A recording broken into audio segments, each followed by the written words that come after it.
ku menemukan dirimu.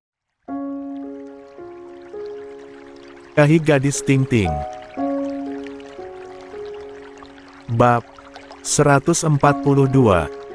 Pak Gunajaya menggeleng, kami gak bisa menentukan kapan bisa kembali lagi ke sini.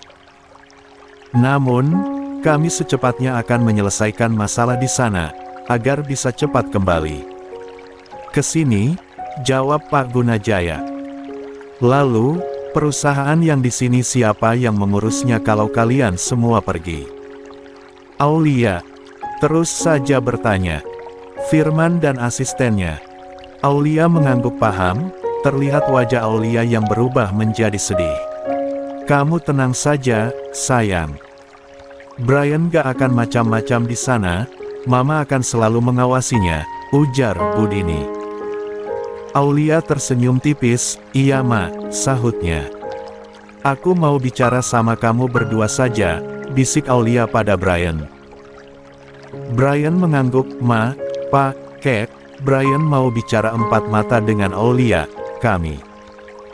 Tinggal dulu ke depan, mereka kompak menganggukkan kepalanya. Brian dan Aulia langsung saja berdiri dari duduknya dan melangkah menuju depan rumah. Mereka langsung saja mendudukkan tubuhnya di atas kursi yang berada di depan teras. Kenapa? Tanya Aulia. Kenapa apanya? Brian bertanya balik. Kenapa gak bilang dari kemarin sama aku kalau kamu mau pergi ke Paris? Aku gak mau kamu buat kamu kepikiran, sayang. Aulia menghembuskan nafasnya dalam-dalam, ia menatap sayu ke arah Brian. Apa kamu sanggup kalau berjauhan sama aku? Jujur saja aku gak sanggup, aku gak mau, lirik Aulia. Brian menggenggam tangan Aulia dengan erat, tentu saja aku juga gak mau berjauhan sama kamu. Tapi masalah di sana sangat penting sekali, Al. Kalau gak bertindak, keluargaku bisa hancur begitu saja. Aku janji sama kamu, aku bakalan secepatnya menyelesaikan masalah di sana, agar aku bisa kembali bersama kamu lagi di sini. Meskipun kita berjauhan, kita masih bisa berkomunikasi, sayang, ujar Brian. Aulia membenamkan kepalanya ke dada Brian, janji ya kamu jangan macam-macam di sana, kamu harus hubungi aku terus. Awas saja kalau kamu lirik-lirik wanita lain di sana, ujar Aulia sedih.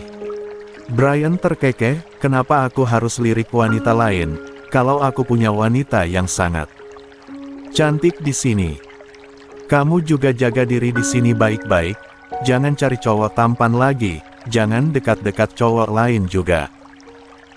Aku bakalan tetap awasi kamu, aku punya mata-mata yang bakal ngejaga kamu, sambung Brian berujar. Bibir Aulia berkedut menahan senyum, ia mendongak menatap dalam wajah Brian, I promise, aku gak akan dekat-dekat sama pria manapun. Brian tersenyum senang seraya mengusap kepala Aulia dengan lembut, I promise to. Bapak, kenapa kakak masih belum melahirkan? Tanya Aulia. Saat ini Aulia, Pak Gunawan, Bu Linda, dan juga Pak Laswardi tengah menunggu Cika melahirkan di rumah sakit.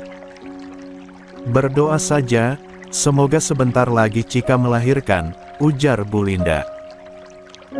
Aulia begitu cemas saat mendapat kabar bahwa Cika akan melahirkan, ia langsung saja pergi ke rumah sakit dengan diantar oleh Brian. Bukan hanya Aulia saja, Pak Gunawan, Bu Linda dan Pak Laswardi pun sangat cemas, sebab saat ini waktu sudah menunjukkan pukul 2.15 dini hari. Tapi, Cika masih belum melahirkan juga. Aulia, kamu pulang saya ya nak. Istirahat saja di rumah, ujar Bu Linda. Besok kamu harus sekolah kan, sayang, sambung Bu Linda berujar. Aulia menggelengkan kepalanya pelan, enggak, tante. Aulia mau di sini saja, temenin kakak. Lagian sekolah besok libur, kan tanggal merah, sahut Aulia. Bu Linda mengangguk paham seraya tersenyum. Mi, Papi keluar dulu cari makan buat kita, ujar Pak Laswardi seraya beranjak dari duduknya. Bu Linda hanya menganggukkan kepalanya guna menanggapi ucapan suaminya itu. Sedangkan di dalam ruang bersalin Fahri sedari tadi tiada hentinya mengusap lembut punggung Cika, agar menenangkan sekaligus sedikit meredakan rasa sakit yang dirasakan oleh istrinya itu. "Permisi," ujar dokter menghampiri Fahri dan Cika. Fahri menolehkan kepalanya ke arah samping, ia tersenyum tipis saat melihat dokter yang tengah berdiri di sampingnya.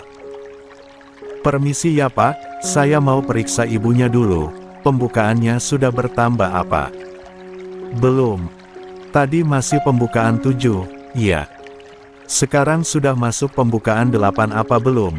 ujar dokter tersebut. Dokter itu pun langsung saja memeriksa Cika kembali. Cika sedari tadi tiada hentinya merintih, meringis kesakitan. "Ya Allah, aku pasti bisa. Bantulah aku ya Allah, lancarkanlah persalinanku, sehatkanlah aku dan juga anakku, tanpa ada kekurangan satupun," doa Cika dalam hati. Fahri dengan seksama memperhatikan dokter yang tengah memeriksa Cika. "Bagaimana dok? Apa sudah bertambah pembukaannya?" tanya Fahri. Dokter itu mengangguk, "Baru pembukaan 8, tinggal 2 pembukaan lagi," jawabnya. "Berapa lama dok waktunya dari pembukaan 8 hingga 10? Apakah lama?" tanya Fahri lagi. "Kurang lebih 2 jam ya Pak, bersabar saja. Sebentar lagi juga lahir," ujar dokter tersebut. Fahri hanya mengangguk tanda ia mengerti. Tidak berselang lama, pintu ruang bersalin dibuka dari luar oleh Bu Linda.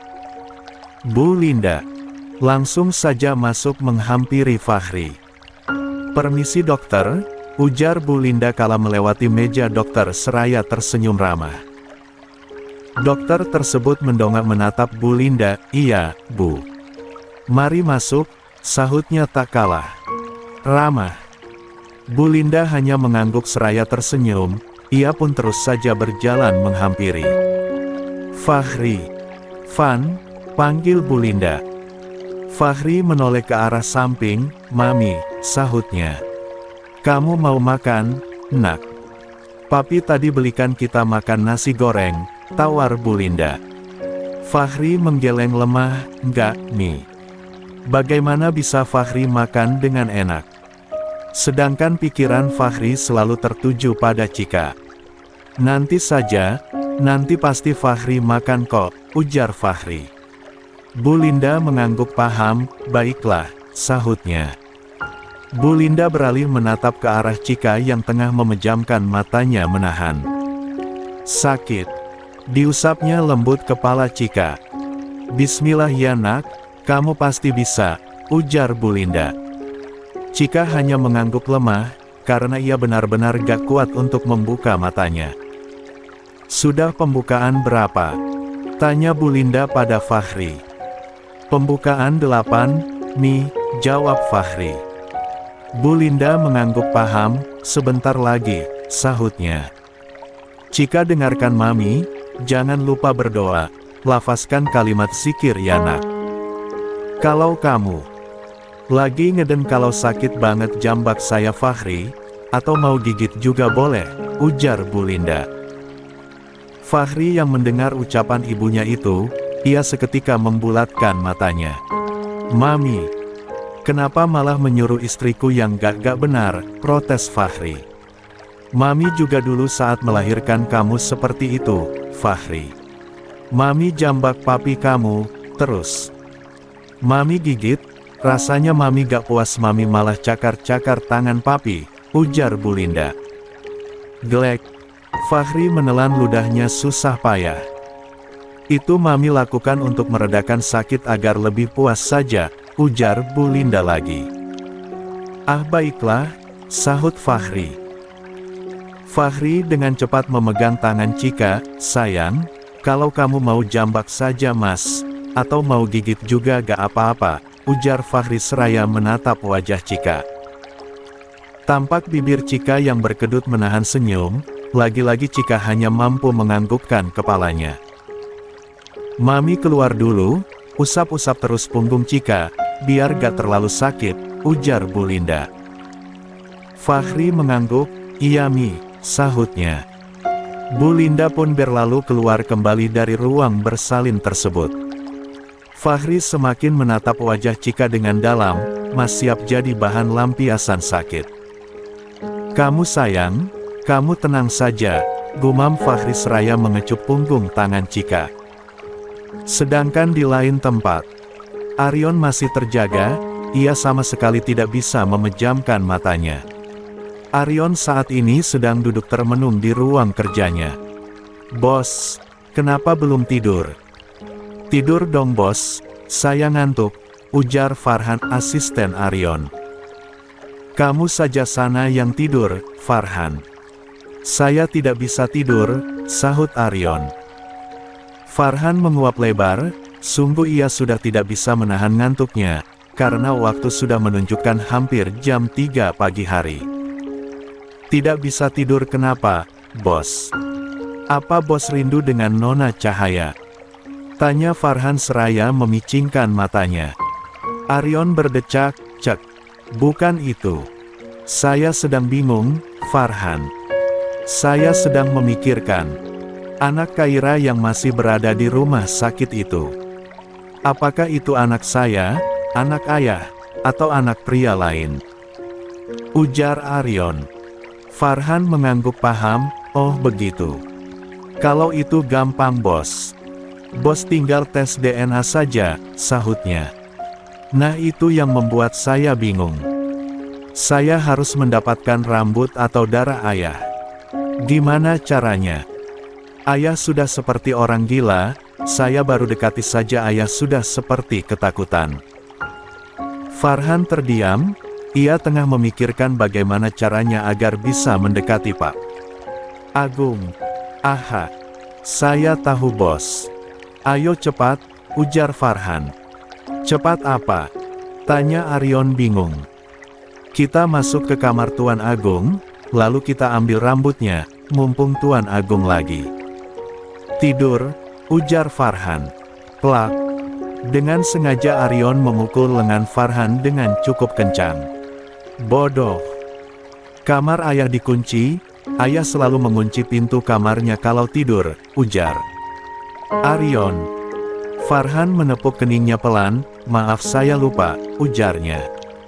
Arion hanya mendelikkan matanya judes, ia pun kembali memikirkan bagaimana caranya agar mendapatkan sampel milik Pak Agung untuk tes DNA.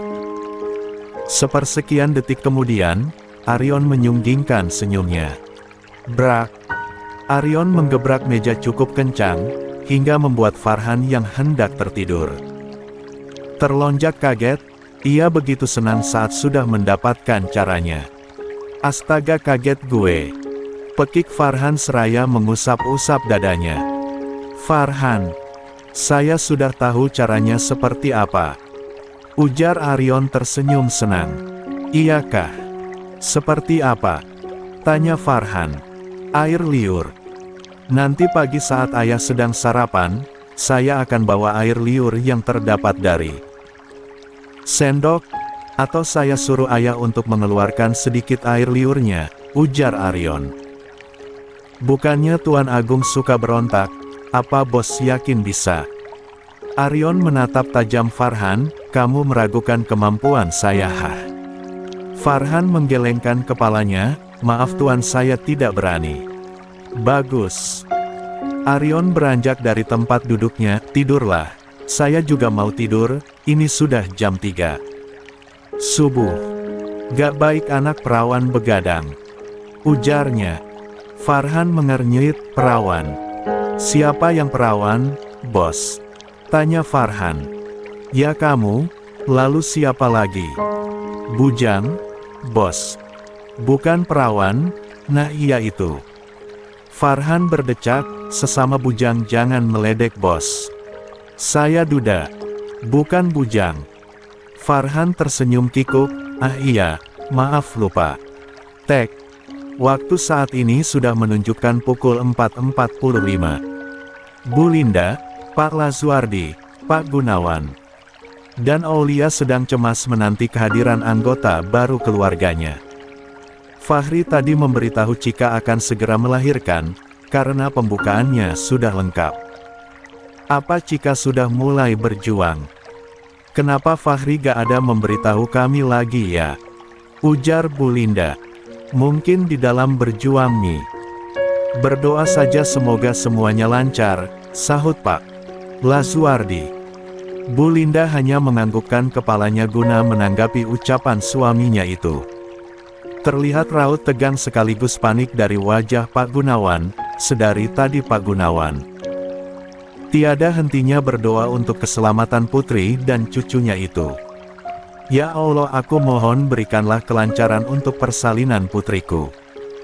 Selamatkanlah putri serta cucuku ya Allah, permudahkanlah semuanya, ringankanlah rasa sakitnya. Hanya kepadamu aku memohon dan meminta ya Allah, tolong kabulkanlah doaku, doa Pak Gunawan dalam hati. Sedangkan di dalam ruang bersalin, Cika tengah berjuang antara hidup dan mati untuk melahirkan anaknya. Sakit. Ayo sayang, kamu pasti bisa, ujar Fahri seraya mengusap peluh yang bercucuran di wajah Cika. Fahri menelan ludahnya susah payah saat ia merasakan tangan Cika yang mencakar tangannya. Gila, sakit sekali, batin Fahri. Tidak hanya itu, Cika juga terkadang menjambak rambut Fahri dengan kencang. Sabar Fahri sabar, rasa sakit ini gak sebanding dengan rasa sakit istrimu yang sedang berjuang antara hidup dan mati, batin Fahri. Tarik nafas Bu, lalu keluarkan perlahan-lahan, kepala anaknya sudah mulai terlihat, ujar dokter.